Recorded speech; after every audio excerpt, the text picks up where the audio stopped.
What if DOC never got into that car accident? What if Ice Cube didn't leave NWA? What if the Game never leaves G Unit? What if Teddy Riley never moves to Virginia? What if we got that J. Cole and Kendrick album? What if the RZA would have never had that flood? How would the hip-hop world sound today? Welcome to Hip Hop What Is, the podcast where we dive into the biggest what could have beens in hip-hop history. From iconic album delays to game-changing partnerships that never happened, we reimagine the culture we love and explore its alternative paths.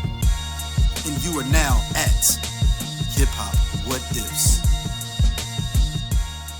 I can't make nobody battle me. Rakim. You know, so I mean, you know. It's hard to get Rakim out the house to even do a show. Rakim is just Rakim. Yeah. I'm surprised he came and did the Breakfast Club. Rakim is Rakim. They've been trying to get y'all to go at it for years, though. Even back then, that was supposed to be a thing, right? Wasn't y'all supposed to? Yo, let me tell you the funniest story about that whole me and Rakim thing. One night, Bobby Brown did a show at the Garden. Mm-hmm. And he had me, Heavy D, rest in peace, Just Ice, Mo D, all of us up on stage, just letting everybody spit while the band playing. Mm-hmm. And Mo D, he trying to push it because he see that me and Rakim on stage together. It's not no battle. We just rhyme. Everybody's rhyming. But he wanted us to rhyme back to back. And just to show you how deep people wanted it to happen, when Rakim rhymed, Mo D gave me a microphone and was trying to edge me next to him so that I can go right after Ra. Just Ice snatched the mic from Heavy D and just started, I go after the guard, I go after the guard. And as soon as Rakim finished, Just Ice just jumped in front of him and started rhyming. And the whole crowd started booing. Now listen, they never even gave him a chance. Who knows? Just Ice might have been saying some dope stuff. They were just mad because I didn't go after him. That's what that was all about. Like, they just started booing. Like, that's how people mindset is, like how bad they want to see that happen. Did you have bars already? Let's go, Rakim. Let's do this. This would be good for the coach. I would love to see it. Did you have bars for him back then, just in case? Like, just in case for a moment like that, y'all was ever somewhere and y'all had to go at it. Did you ever have a verse or something for Rakim? I might have. I don't know. No. Listen. We talked one time, and when we talked, I asked him about a line in his song, and he explained to me what it meant. He asked me about a line in my song. I explained to him what it meant because he thought it was about What line was it? I asked him about the word to daddy. Mm-hmm. And he said that's just some Long Island slang, you know, instead of word to mama, we say word to daddy. You know, he asked me about the rap soloist, you don't want none of this. And I explained, I said, no, I'm saying I'm a rap soloist, competition don't want none of this. You know, anybody rhyme alone is a soloist, you know. But he thought it was a shot, you know, because he said, and you know that I'm the soloist, you know. So we explained that, and we, you know, from there, everything been smooth sailing. We've been cool. All right, welcome back, Hip Hop What Ifs. Me and 12 Kyler back in the building. How you doing, my brother? Good, man. Can't complain, man. Glad to be back in the building, man, and definitely appreciating the feedback and the love we're getting for these episodes, for real. Man, shout out to some people. It was a little kerfuffle, man, in the comments, man, over your bone comments. Hey, man, listen, I stand by that, and it's no shot at Bone. It's just, you know, I like what I like, and you know that's the beauty of hip hop, man. I mean, I'm from the old school, so whatever I like, and I don't have to necessarily, you know, I'm not catering to other people's opinion about my opinion. So it's all love. Yeah, no, man, we appreciate it. This one topic. I play a little bit of the clip of Big Daddy Kane talking about before you all joined us here. This is something that many people in hip hop may not know, remember, or have heard of. But in 1989, there was a potential rap battle. First of all, Kyle, you can correct me because I was 8 then, so it was all peripheral. You was outside, as the young folks say. Oh yeah, I was outside. I was deep outside. So it says y'all seen the title, Big Daddy Kane battling Rakim. Now, before I go into the particulars of the pay-per-view and the extravaganza they were going to have, was this brewing already before 89 when there was this pay-per-view that they were thinking about trying to do that we're going to talk about in a sec? What was there already that rivalry brewing where it's like, oh, they gonna go at it. You know, it's like the Kendrick and Drake subs for like 3 years type thing. Right. Yes and no. I mean, like they weren't that. I could tell, at least from the outside, that there was a level of respect between Kane and Rakim. I mean, that goes without saying. And they both were titans in rap in their own right.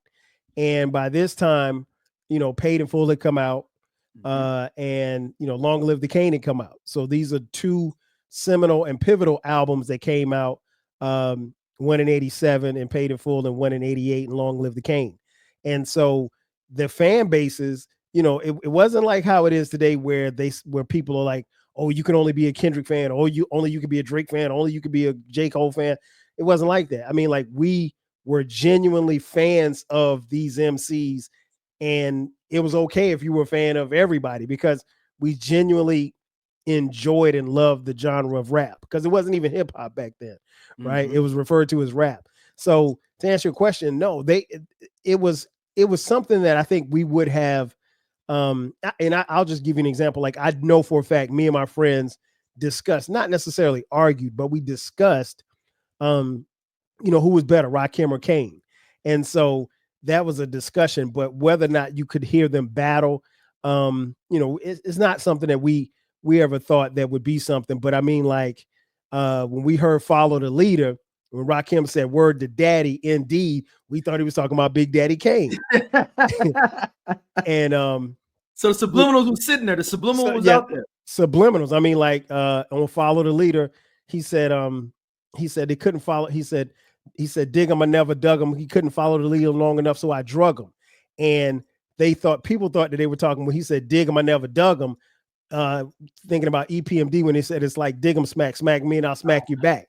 So EPMD kind of took that as a sub as well. And so see, back then, your sub game was nobody never mentioned another MC like, you know, like I don't like this guy. Because here's the thing, everybody was in their own little crews and their own little cliques in their cities. So it wasn't like there was any beef because you didn't have access to where you would know these people. You might see them at a club or something like that, but it wasn't like that. Latin quarters. Yeah. Oh man. Yeah. Listen, if you talk to anybody who was around in the 80s, was grown in the 80s, they was at the Latin Quarter. Anybody that has a Latin Quarter story, sit down and listen to them because trust me, nobody has the same story. And they probably have some kind of slash wound. They have some kind of like, man, I got slashed. It's gonna be a war wound like in it too. Yes. Like they're gonna pull up their shirt and be like, man, I got a bottle stuck in me on this side. Exactly, just like the tunnel from New York City. Like I heard so many stories in the mid 90s about the tunnel, and it was like, you know, they said when in the tunnel, you remember the song "Go Stetson" by Stetson Sonic? Yep. That was the chain snatching anthem. They said when that song came on, dudes would tuck their chains in. Because everybody from Brooklyn was coming through taking chains. So it's like for all those younger listeners, if you see the movie Belly, the scene in the beginning where they're walking in, that is the tunnel. So just for y'all can go visualize. And it was like super skinny to get in, like you could, and then it opens up. Yes. And if you remember the DMX video, Get At Me Dog, that was shot in the tunnel as well. Irv Gotti, rest in peace. He wanted specifically to shoot it there. And that's why you have the lights and everything. That might have been was that DMX's first video? Yes. Okay. Yeah. Okay. Wow. Oh, yeah. Wow. That's crazy. Oh yeah. It was a black and white too. Mm-hmm. Yep. Black and white. So yeah. So anybody got stories about the tunnel or you know, Latin Quarters, they probably, you know, ran the risk of losing their life, but they came back each week. So, you know, I mean, I'm sure you were like that too, Deed. I'm sure there was some little hole in the wall spots in St. Louis. St. Louis people know the Beano, the monastery Beano. Even Nelly talks about Club 618. You know, listen. When I first got here to Atlanta, Club 559, hey, that was the most hooded spot I've ever been at, and you literally could lose your life. But everybody was in there having a good time. I was only in there once. Is that the one that they did the video for the Lil Jon and Mystical and Crazy Bone? Boom, boom, boom, I'm almost. I don't give a fuck. I think so. 559 was there like in the mid to late 90s. It was right, maybe a couple of blocks away from the AU Center. But yeah, it was a live place, man. I only went in there one time and a fight broke out, and I got the hell out of there. So yeah, that's what it was. So yeah, as we get back into this story with it, Big Daddy Kane had actually Rakim and Eric B had just dropped Follow the Leader as well in 88. So Big Daddy Kane is on his roll. Now, going back to what you said before about people not dissing with names and maybe I never thought about this. So you just said that. Is KRS-One the first person to actually diss someone by name on track? Like where it was like, hey, like I'm talking about y'all, it's no subs, like I'm talking about y'all. And I guess the Roxanne Wars, right? But the Roxanne War. That was probably the first that I can remember. There were disses where you would diss people, but like the KRS and what's my man's name? I forget his name just that fast. Who was he going up against? Was it Shadi?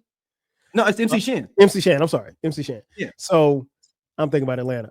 So yeah, MC Shan and KRS-One. The thing was they refer to that as the Bridge Wars. Yep. And it pitted the borough of Queens versus the borough of the Bronx. And the Bronx was where hip hop started. We all know that, right? Shout out to Kool Herc. And so it wasn't until I got older, and I started meeting people from New York City, I didn't realize how big that was in those boroughs. So it was like, people from Queens really felt like they got shitted on. So they're like they couldn't. I know cats from Queens who couldn't even really quote unquote like the song because he's shitting on their borough. You know what I'm saying? So that was the first one. And even me growing up in South Carolina, I knew that was big because, like you said, not only was that, but he dissed the Juice Crew. And the Juice Crew at that particular time, the Juice Crew was the hottest thing out as far as hip hop crews and collectives. So while this wasn't the first, like you said, they're the first Jiggy crew, right? They're the first, Juice Crew is the first crew where you they got them all together. People that don't understand, not like it was like, they first thing was outside of Learjet, for the front of their album. What was the name of that album? The Juice Crew album. Juice Crew All Stars. Juice Crew All Stars. Yes. And then you had In Control Volume 1 with Marley. In Control. That's what I'm thinking about. In Control. They're standing in front of a Learjet. It was the first we on top Jiggy crew. Was the obviously the Juice Crew. They call it Juice Crew. And I mean, so even that time it was a situation where they, like I said, back then you could diss somebody, but it was the bigger the stars, they didn't diss each other, but the subliminal shots would come and we would just be left to interpret because there was no Google, you know what I'm saying? So you didn't know what people were saying. And then if you had the song, you had to listen to it 10 times before you understood the lyrics and stuff like that. So it was trust me, back then hip hop was so much fun because we didn't know. We didn't have anything to kind of measure it up against it. And I say this all the time on my podcast, D.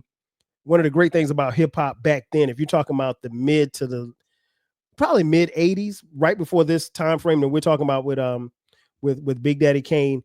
And so what happens is that hip hop or rap for that matter was so infrequent. We were just so happy to have it.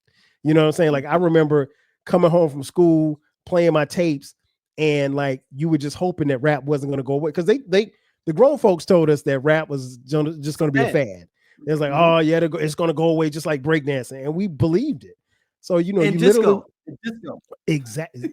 Great point because disco was here and then that shit left real quick. Yep. So but yeah, man, it was something. It was just a lot of fun. Started with disco song too, with the Chic the Chic sample. Yep.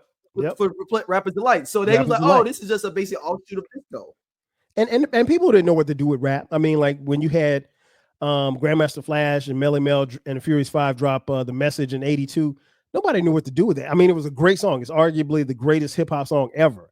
But they didn't know what to do with it. And so in order to, and then Run DMC comes through and they just really blew the doors down. And then you have stars like LL coming through, Curtis Blow, and the aforementioned Roxanne Shante, who's the first female, and yeah, Salt and Pepper. And so the list goes on. And then you get to Rakim, and then you get the Big Daddy Kane, artists like that. And then 88, which in my opinion, is the greatest year in hip hop as far as albums is concerned.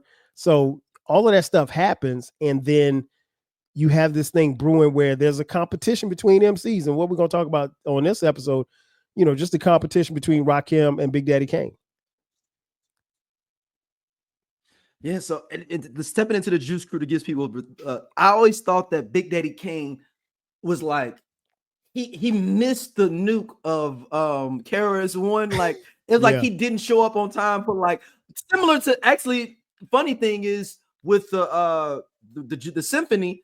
Remember, if people don't know, he didn't make the music video for the if you go watch the symphony, he didn't make it. They had to go record his verse and him alone. So that's why his is not him in the old Western setup and all that. I always thought that was symbolic of him also not taking the shots from KRS-One from the bridge wars, you know, or whatnot. I agree. And it was symbolic of, I guess, that he was stepping out and being bigger to me in the Juice Crew. Symbolically, if you just look back at the symbolism of it, Big Daddy Kane became the star of the Juice Crew. Yes. So I mean, I know no doubt about it. Dope, you know, I mean, Biz was a lot dope. of those other MCs in that crew is dope. Biz was dope. What's my other boy that Master Ace was dope. Master Ace. Coogee Rap was dope. One of the greatest. Coogee Rap was dope. But Kane was y'all don't understand. Kane was the Drake of the era, per se, I would say. To try to relate it, because we have a lot of younger listeners. Of course. He wasn't Drake at all because he wasn't, you know, the Drake thing, but he was the guy that was able to kind of transcend.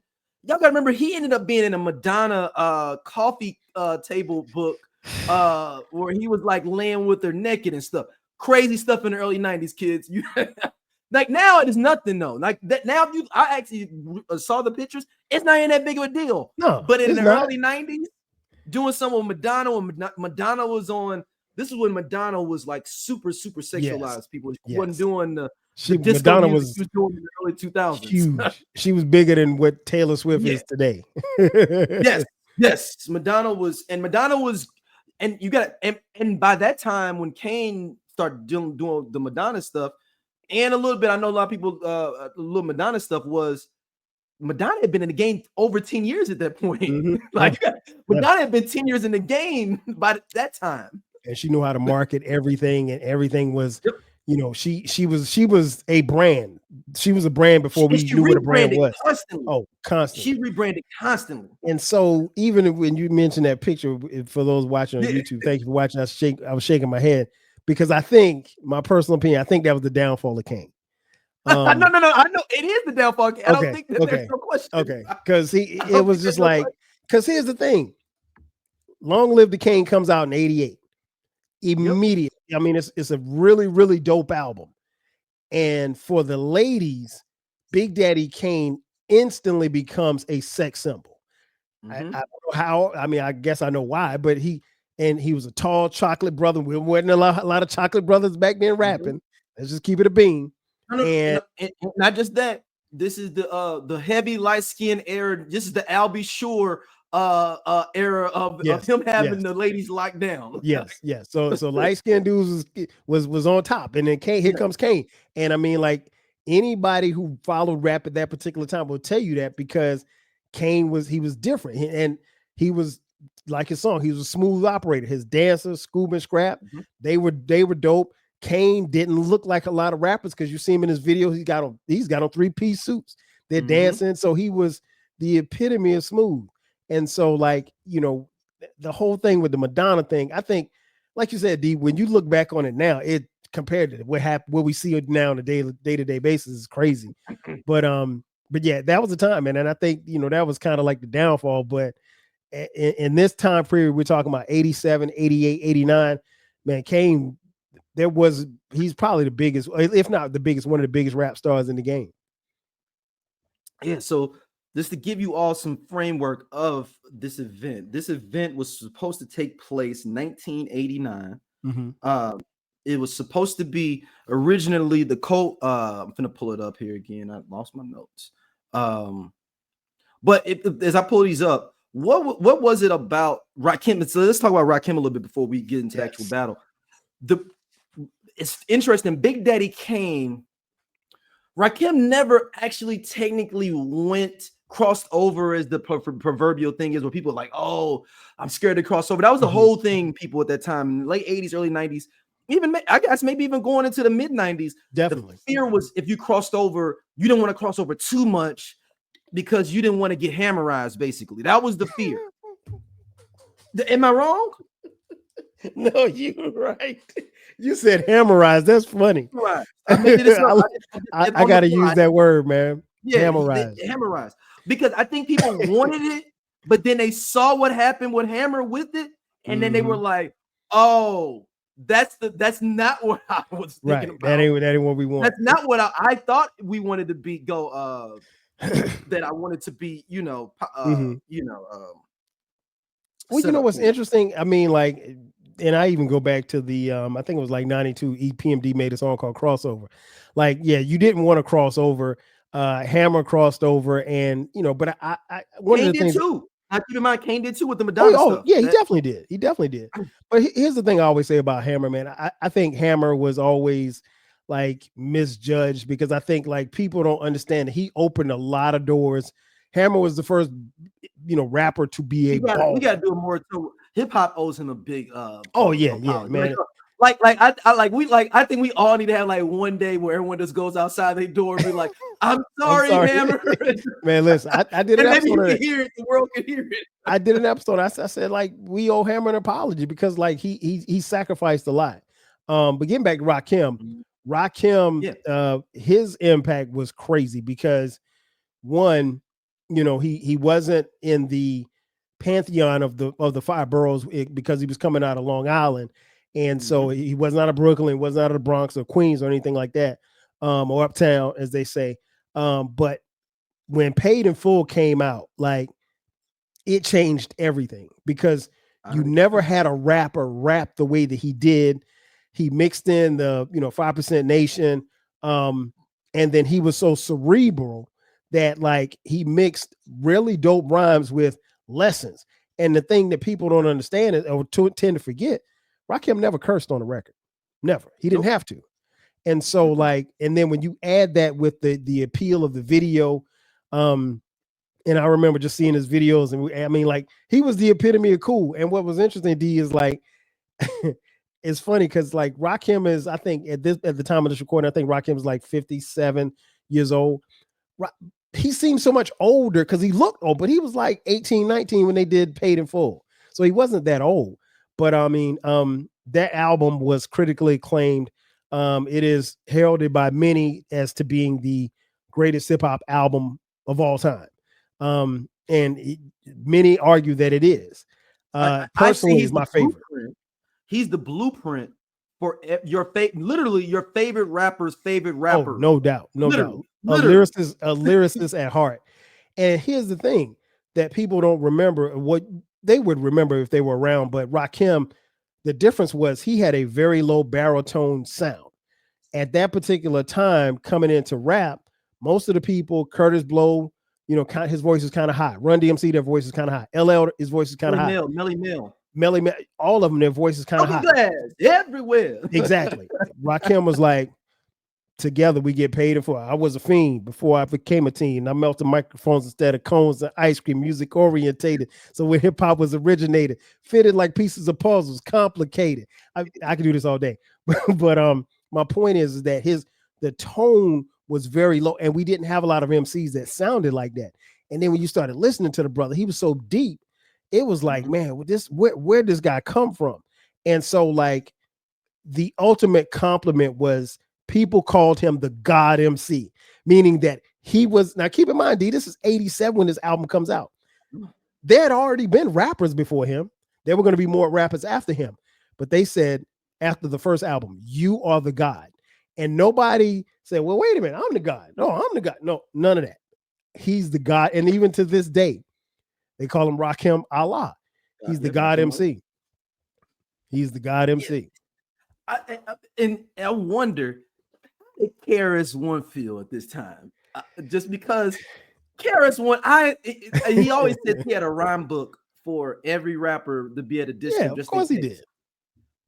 I would love us like that when he passes, or maybe at some point we just sit and maybe everyone just know like, hey, he's not serious. Can we get to read those rhymes that he would have had for all? I'm just interested in what he would have had to say about Rakim, or how do you feel about Rakim? Because it feels Rakim took a little bit, I wouldn't say took a little bit, but I feel like the BDP trajectory got kind of clipped because of Eric being Rakim, if that makes sense. The bar was set. And so like you had to jump over that bar. And it's not to say that they didn't, because KRS-One and BDP were incredible. But Rakim just he went up another level. And it's not, and again, lyrically, they aren't that far. To me, they aren't that far apart. I have both of them in my top five. And so like, but I think there's a mutual respect. Those two love each other, and they are boys through and through, right? And I don't even know if they were boys like that back then, but now they're Kane too. They're all very close. But I'll take you back a few years ago during the pandemic. Remember when they had the verses, KRS versus Big Daddy Kane. Big Daddy Kane. I think Kane came out there. If you guys watch and remember it, it was a very good show. I thoroughly enjoyed it. But I think Kane came out there like, okay, hey, we're gonna slap box a little bit. We're gonna do this. We're gonna do that. Whatever. We're gonna put on a good show. KRS-One came to kill, and even though that's his man, he came to kill. Like he wasn't playing. And so, to your point about the rhymes that he may have had for Rakim, I think first of all, I think every great MC, if you're an MC, you have a book of rhymes of disses or just a book of rhymes for your competition. At that particular time, Rakim and Big Daddy Kane was KRS's competition, and vice versa. Rakim wasn't worried about, no disrespect, but he wasn't worried about Heavy D.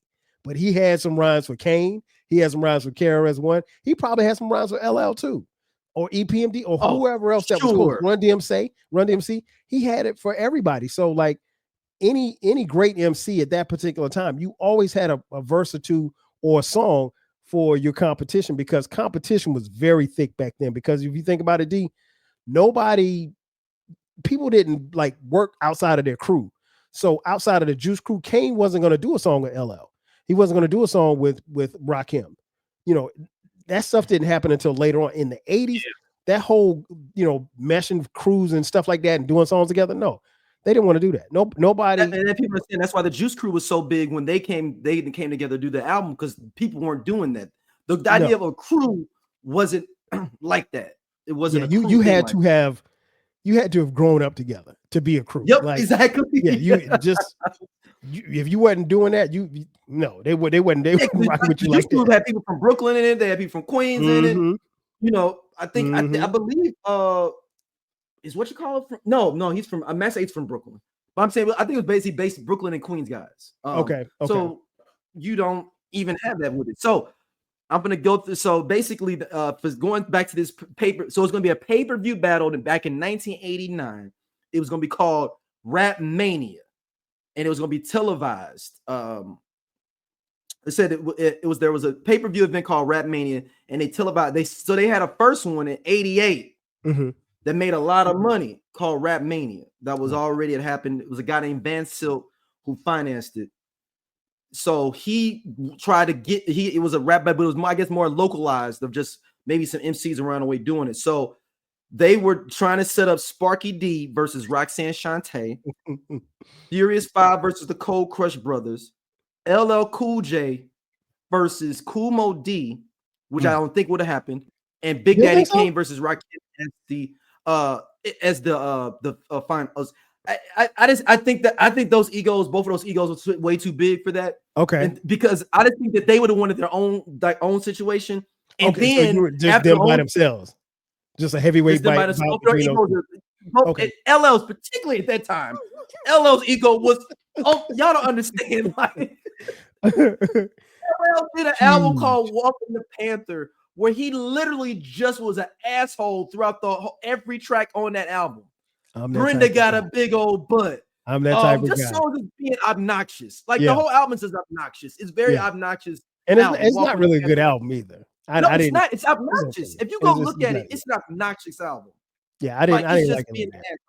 But Kool Moe D thought he was better than LL, and he thought he was better than the Game.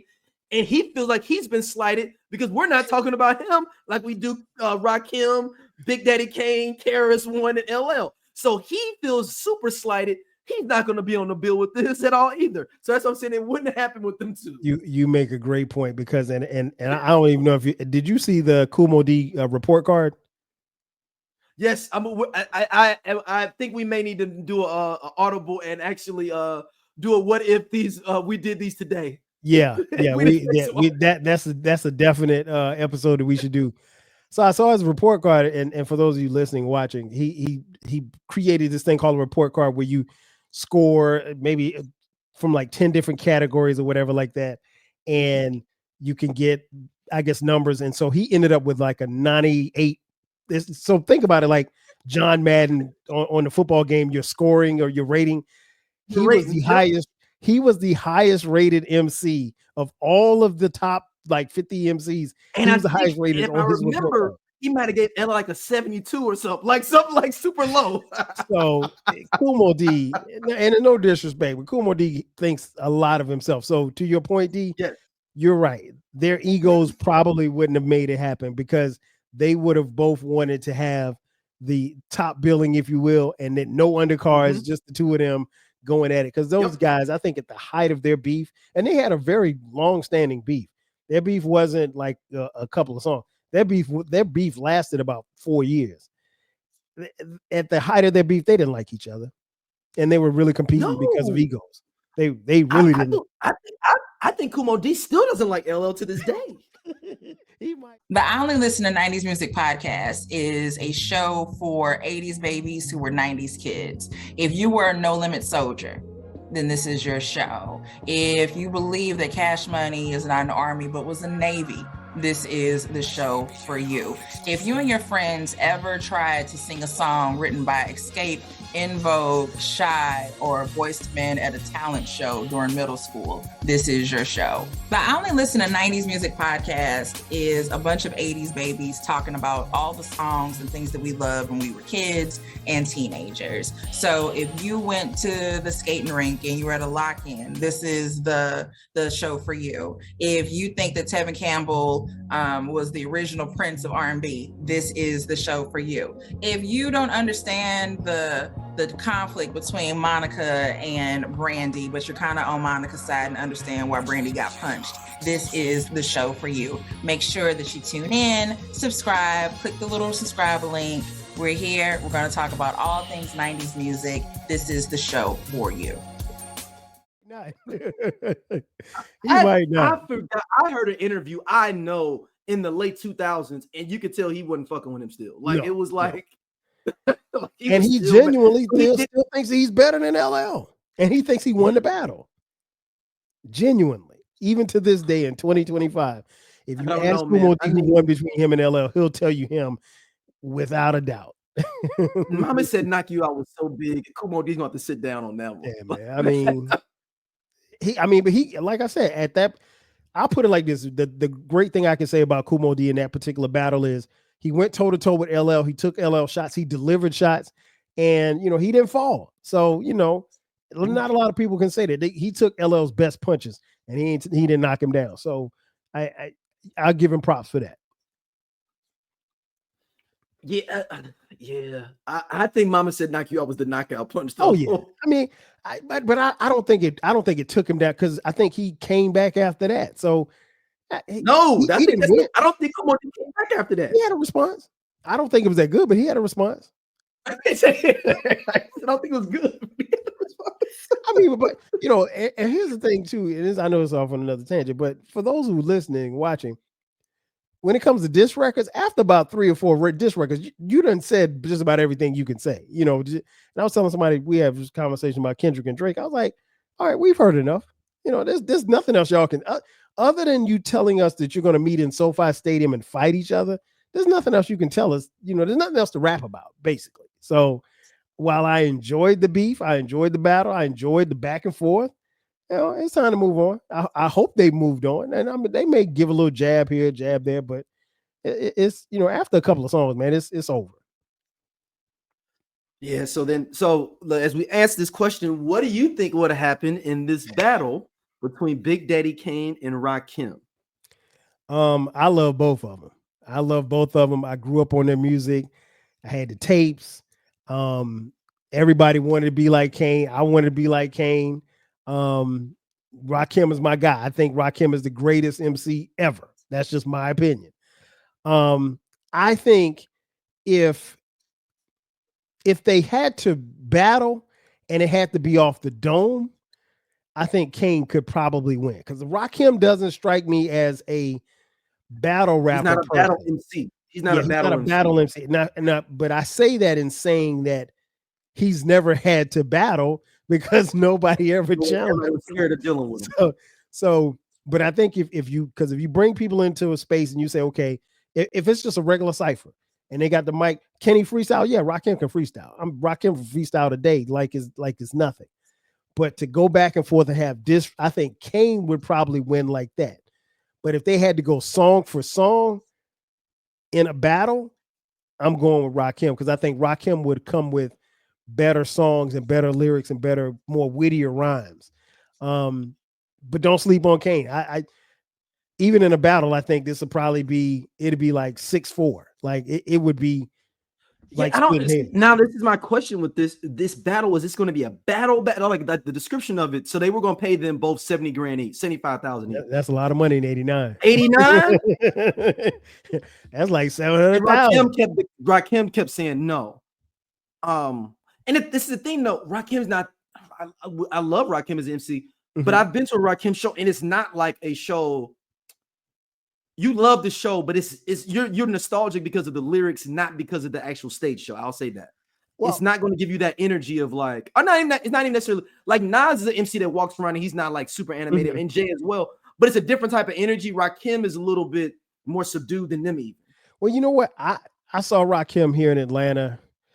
Man, it's probably about 10 years ago, and I thoroughly enjoyed it, partly because I had never seen him in concert before. So I was amped up just to go to the concert. But I mean, like when he came out, when he did Paid in Full, the crowd was going, he was just cool and smooth. I mean, he doesn't spend a lot of course, he's older now. He doesn't spend a lot of energy, and then he's going to walk back and forth. He didn't have any backup dancers or anything like that. And, but he tore it down. So I'm going to enjoy a Rakim concert regardless, because I know that particularly as these legacy acts, as they get older, they're performing less and less. But, you know, if I had to go see a show, I think both of them would have torn it down to 89. But the difference was Kane had Scoob and Scrap, and they had dance routine. Ooh, and Kane that would get in the dance routine. If we're doing it as a boxing fight, or you can't bring your boys, like because listen, if Kane got Scoob and Scrap, it ain't too many people in hip hop that was going to touch Kane. Maybe Hammer. Only Hammer probably had a real, obviously had an incredible stage show. Maybe Heavy D. Heavy D had a really good boy. But even that, I think he got that from Kane. You know, I mean, the boys they was his crew, but like a lot of what they did and how they dressed and everything like that, you know, they got from Scoob and Scrap and Kane. And, you know, the influence was definitely there. So, but in a battle, if it's a battle in Madison Square Garden, I would probably say head to head, it'd probably be a tie. But I'd probably give Kane the slightest of edges if you got a freestyle. But if you got to just come with songs, I think Rakim songs, like how we saw in the verses, Rakim songs will be. I mean, because once he does Microphone Fiend, it's a rap. Yeah. Once he does, I mean, because you got all the hits. You heard, thank you, DJs, for your support. right. Yeah, I mean, make them clap to this when you hear that. I mean, I came in the door, said it before. I never let the mic magnetize me no more. Come on, man. That Kane, I love Kane. He ain't got nothing touching that. Eric B for president. But if he's got Scoop and Scrap and he's performing the show, it's almost like you said, it's a draw because it's going to be different things that you're going to like from exactly. Because here's the thing: at that particular time, Rakim has Eric B too, so he got him up there cutting up. He's cutting up, cutting and scratching. So he's got the crazy. He'll have the crowd involved. So it'll probably be a tie. Yeah, it'll probably be. What do you think this would have done for hip hop though? Like if this had happened, how would that have? Win, lose, or let's say it's a draw, like we just said it was. So we don't have to go into a tangent of like if this person won, would have ended their career, et cetera, et cetera. If it was this draw and it was this thing, what do you think? Does Big Daddy Kane go pop faster? Does Rakim decide to become the hermit that he was for like 7 years? I think for both of them, man, I think it propels both of them because something like that. Now, keep in mind, we didn't have the internet, so we would have to hear about it through word of mouth, or maybe, just maybe, by this time we have Rap City and Yo MTV Raps. This 89. We just got Rap City. We just got Rap City. Yo MTV Raps, I think, came out in 88 or 87, 88, I think. 88. So we would probably get a report about it on that show. No, we wouldn't have got to see it. You know what? We wouldn't have been able to see it unless we were in New York. No, I'm saying, no, I'm talking about they're probably, and I guess if they did the pay-per-view thing, maybe people would actually have a tape of it. But if it was only a thing where you had to be there, and it was just not a pay-per-view, and it was just like you had to pay your $50 to get into Madison Square Garden to see this, we would just have heard about it. Right. Me and you being outsiders from New York just had heard about it. Well, you know what? And when I think back, 89, you know who the heavyweight champion was then, Mike Tyson. All of his fights were on pay-per-view, and people were forking over, $25, $30 to see him knock people out. So I think if it were on pay-per-view, then it really changes the stratosphere for Rakim and Big Daddy Kane at that particular time. If it's something that just randomly happened at Madison Square Garden, that only the 20,000 people that showed up to see it, then nothing happens. But I think it probably is the thing that pay-per-view would definitely blown it up. And who knows, man? Maybe Kane don't go, the way that he goes. Maybe Rakim after that, he takes off a little bit more because of more exposure. But at that particular time, I mean, both were very heavily well respected in the streets and represented. And but it would have been good, man. It would have been good. I think hip hop goes commercial faster if this happens. It definitely helps. It's successful, and like they got 100,000 buys or something at $20. Like you said, it's $20 a pop. That's $2 million that somebody made on a rap pay-per-view. And money talks. What? Money talks, because brands are like, why didn't I have my my Reebok brand on one of them boys? Or I didn't looked up and got somebody wearing my my rules out there. Snap! I'm getting all these kids now buying it because now kids. We only got to see an hour a day of rap period on TV, visualizing it before the box. And that's what I mean by like 1 hour a day. So think about if it was a pay-per-view, it'd have been, and there's some kids that didn't get to see it at all. You gotta think if you're a kid in Idaho, you may not have had BET or MTV because that was if you lived in Idaho, you didn't have BET. I'm saying, but you may not have had MTV either. You may not have had MTV either, depending on your area. Yep. Because I remember, and I'm not saying they may not have known about it to do a pay-per-view, but what if this one kid, it's always one kid in your neighborhood that's putting people on. That's it. Now and all it takes is now it's one person. My bad. All it takes is one person to record it. You know what I'm saying? And I think it would have been great, man. It would have been great. And like I said, we didn't get a chance to see a lot of stuff because stuff was just. But that doesn't mean the stuff wasn't happening, because there were rap tours, there were Fresh Fests and stuff like that. So, that stuff was happening.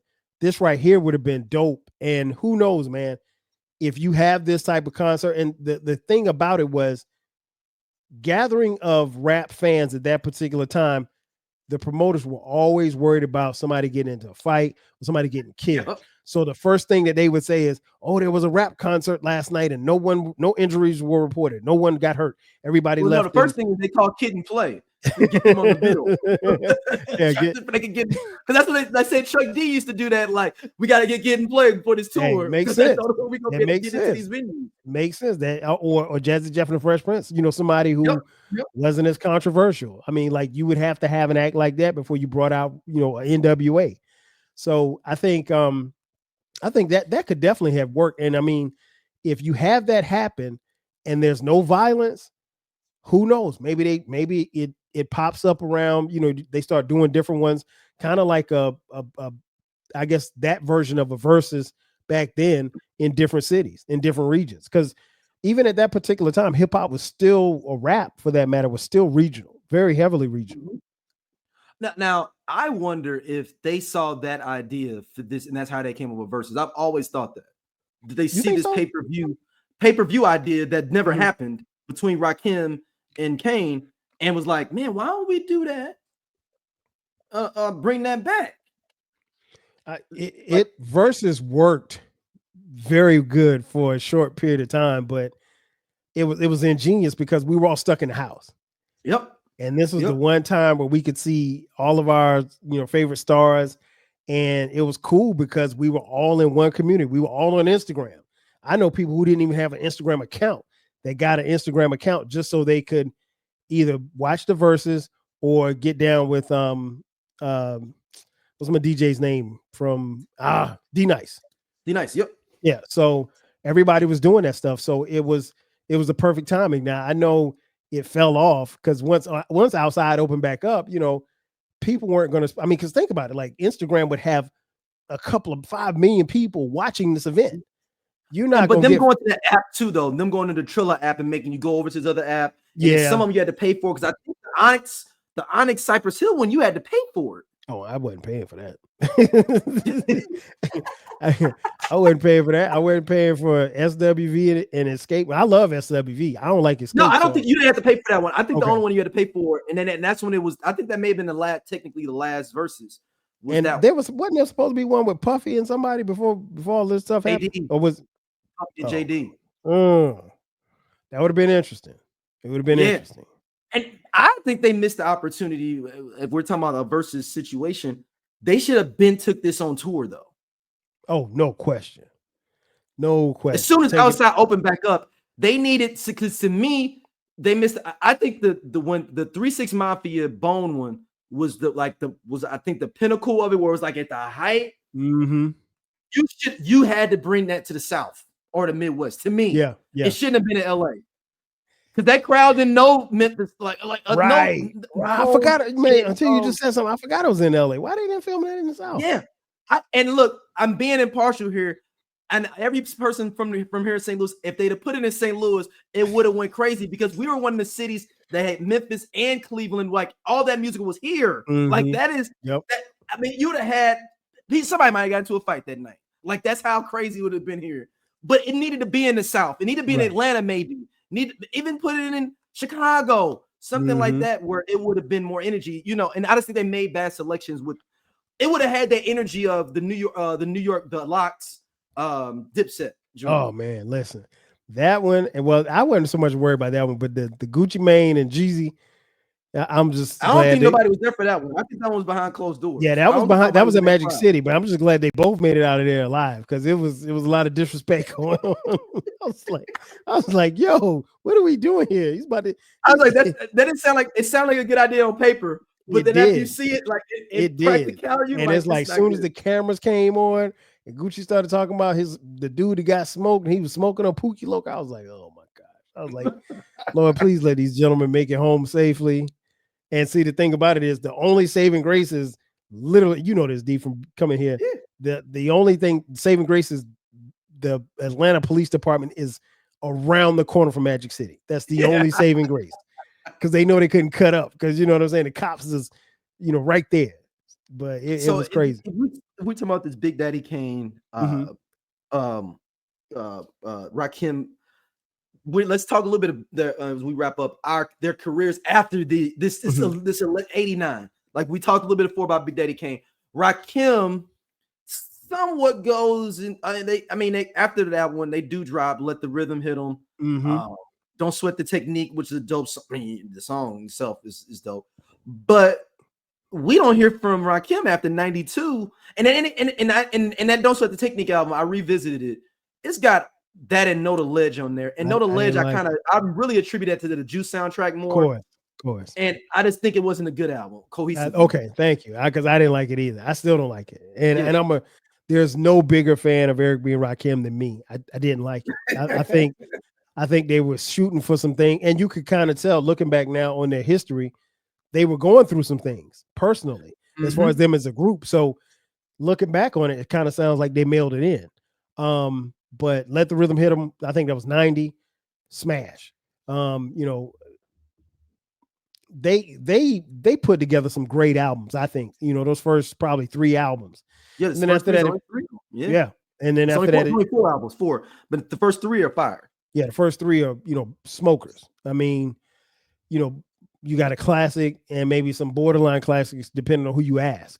And then Kane, you know, after that whole Madonna thing, you know, man, I think the Chocolate album might have been the last. Kane may have had albums after that. He did. But, you know what? Oh, we're forgetting something though. Kane did introduce us all to Jay-Z as well, though. Yes. Mm-hmm. You gotta remember on what was the song, Show and Prove on Show and Prove. Mm-hmm. Yep. Because you gotta remember, and ODB is on that song. ODB, I believe, ODB, Shaheem, Jay-Z, and at the time, was trying to rap. One of Scoop R Scrap was trying to rap at the time, and they was on that song, I believe. Okay. Because he was the one, hand that, what's up? It was like a weird, I don't know what was going on with that one, but that one was on the album. I think that's on Daddy's Home, maybe. Yes, it's on Daddy's Home. And Scoop is on there. So Scoop, he's going by Scoop Lover. Okay. Show and Prove. So it's Sauce Money, Shaheem, Jay-Z, Old Dirty Bastard. Wow. I'm looking at Kane's discography. Long Live the Kane. It's a Big Daddy thing. Taste of Chocolate. Okay, so Taste of Chocolate came out in 90. That was the last one I heard. Prince of Darkness, Looks Like a Job for Daddy's Home. It wasn't that bad. I don't think. It wasn't that bad. It wasn't bad. I think after that I tapped out after that. Yeah, I did. Oh man, yeah. But now Eric B. and Rakim, I was with him the whole time. Paid in full, follow the leader, let the rhythm hit him. Don't sweat the technique. Like I said, don't sweat the technique wasn't that good to me. But let the rhythm hit him with gold, follow the leader went gold, and of course Paid in Full went platinum. So I think you got, arguably the greatest album of all time, and then Follow the Leader, which was a super, super dope album to come out in 88, one of the best albums in 88, the greatest year in hip-hop, and then Let the Rhythm Hit him in 90, and that was a very, very dope album too. And then after that is just, so I think if this thing happens, D, I think, who knows, man? Maybe it's not that, because we're talking 89 and we're looking at it. So, technically, Eric B. and Rakim do 2 more albums. Kane goes on from 89 to do 1, 2, 3, 4, 5 more albums, but none of these albums charted. Like his last album to chart was It's a Big Daddy Thing, which went gold. So maybe, and when was the Madonna thing? Was that 89 or was that 90? 90, 91, somewhere. Okay. So therein lies. Justify My Love came out. It was around that time. Around that time. So this is Taste of Chocolate, Prince of Darkness. Let's just say Prince of Darkness, which came out in 91. So that album kind of coincided with the fall off. So maybe, just maybe, if you have this concert, you have this battle, maybe it takes them up to another level, and maybe Eric B. and Rakim figure it out. I know that money was an issue between the two of them, and maybe they figure it out. Maybe Eric B. and Rakim stay together, because you can make a case that Rakim, really didn't make a really good album sonically. I mean, lyrics, he's always been on point, but some of the beats haven't been there in some of these albums that he's done post his time with Eric B. His last album was really good, I thought, but he lived a lot of different producers. We may never hear him and Eric B again together. Kane, you just never know. I don't think so. What does Rakim need? I'm not saying he doesn't. He does. I mean, but he just, on the last album he did it, he used different producers. Primo was on there. I think Primo did a couple of tracks, and it was dope. It was dope, and it was dope to hear him over dope production. I think those of us who live in nostalgia like I do, I would love to hear him and Eric B together again, but it's not gonna happen, and that's cool. Because it's 92 for the book. The book came out in 92. Okay. So even then, it was still good to see Eric B and Rakim touring together. So even if they weren't, making any new music together again, I don't know if they, but I think this last tour that Rakim, I thought it was a rumor about that. This last tour that Rakim went on a couple of years ago, they were together, or at least they were together. I think they were together on some spot dates. I don't know if it was the whole tour, but it was some spot dates. But nonetheless, man, if this battle happens, who knows, man? I mean, maybe it propels, rap into hip hop bigger than what it was, and maybe it inspires, others to do something similar. Because, we used to say Sparky D versus Shantae. Mm-hmm. They had a battle at one point in time. Who else was on the bill? You said Cold Crush Brothers versus pull it back up. I believe it's the Cold Crush Brothers versus Millie Mel. Maybe Furious 5. I think that might be it. Hold on. Okay. I don't think they ever. And it was going to be the Cold Crush. It was Furious 5 versus Cold Crush Brothers. Okay, Yep. and if I'm not mistaken, Kool Moe Dee was in Furious 5. If I'm not mistaken. Yep. I mean, I'm sorry, Cold Crush. Cold Crush Brothers. He's the Cold Crush Brothers. So and then you got Mo D versus LL. Mo D versus LL. I'm here for that any day. I'm here for Mo D versus LL tomorrow. The egos, man. The egos, man. Yeah, man. So y'all don't understand. Like, this is, I can't even describe what this battle was, because kids, y'all, I can't even describe to y'all how much ego was in this battle between Kool Moe Dee and LL. There was no like underdog kind of. Even if you wanted to give Kool Moe Dee the underdog, he wouldn't let you, because no. He'd have an attitude for you calling him an underdog. Right. Even if he was like, man, I mess with the underdog, Kool Moe Dee, he can rhyme. What do you mean I'm an underdog? Listen, and I came out before him. here's the most interesting part about this time, folks.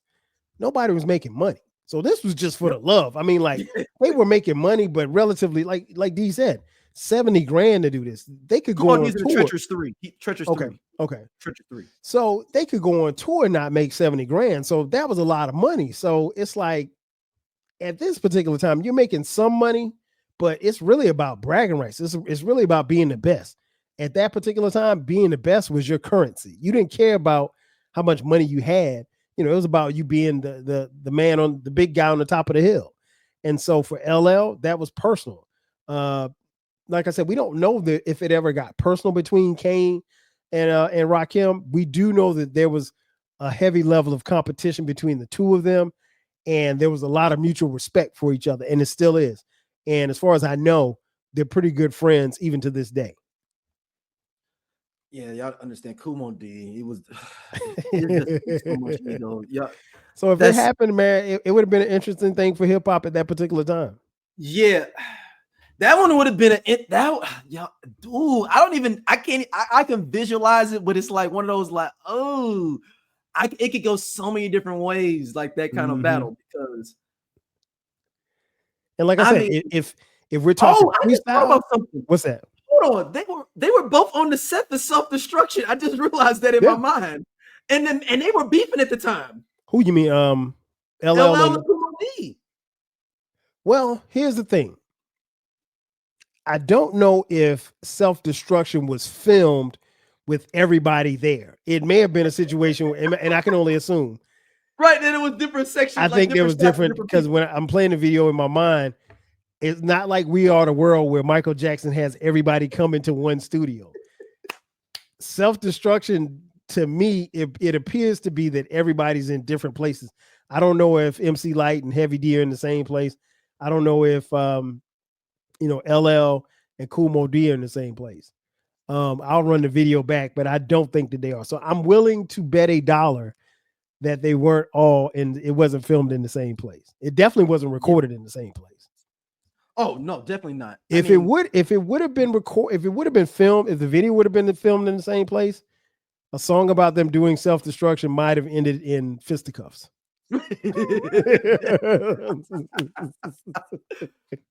Oh, you know what? He's not in here at the same time of Kool Moe Dee. And I think LL is only in there for like a spot shot at the end, where it's showing everybody and they're doing like the still shots and it's going to black and white. And because shout out to him, he wrote MC Lyte's part of MC Lyte's verse on self-destruction. He did. I think his label or something was Def Jam hating on him being in it or something?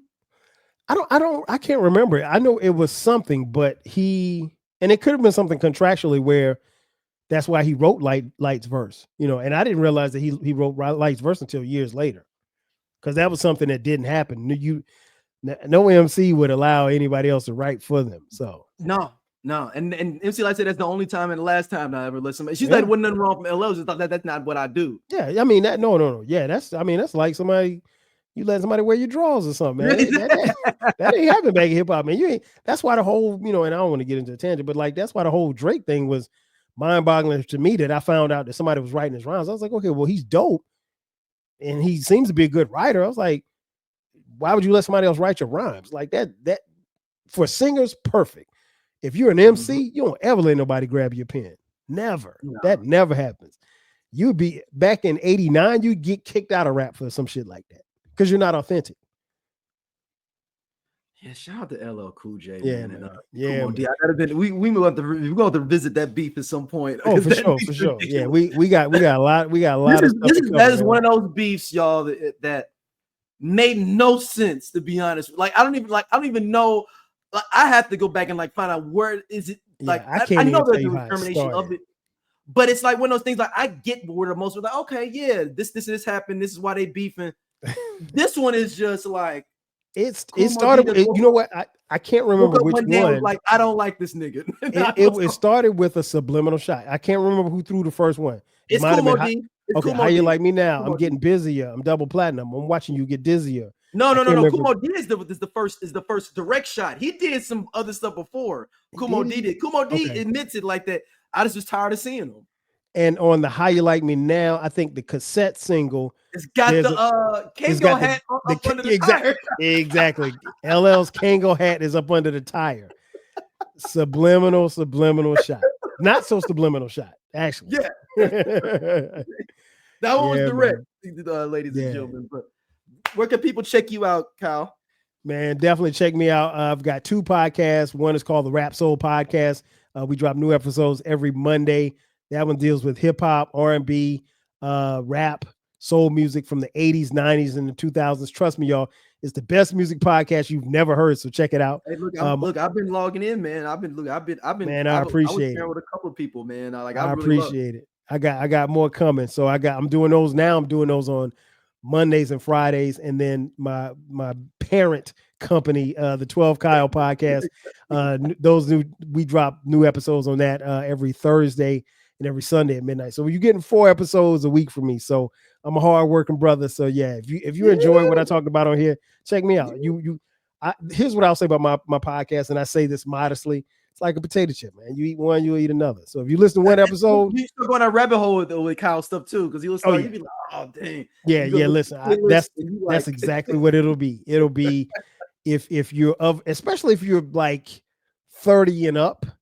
You're really not to say that if you're in your 20s you can't enjoy, but I do a lot of nostalgia talk, a lot of talk about the 90s, and a lot of different fun. So yeah, check me out. Yeah, and thank y'all for listening as always. Y'all can email us to hiphopwhatif@gmail.com. We have a whole bunch of topics, but hey, shoot them to us. It may be something that's even better that we need to push to the forefront. Because it's endless topics with them.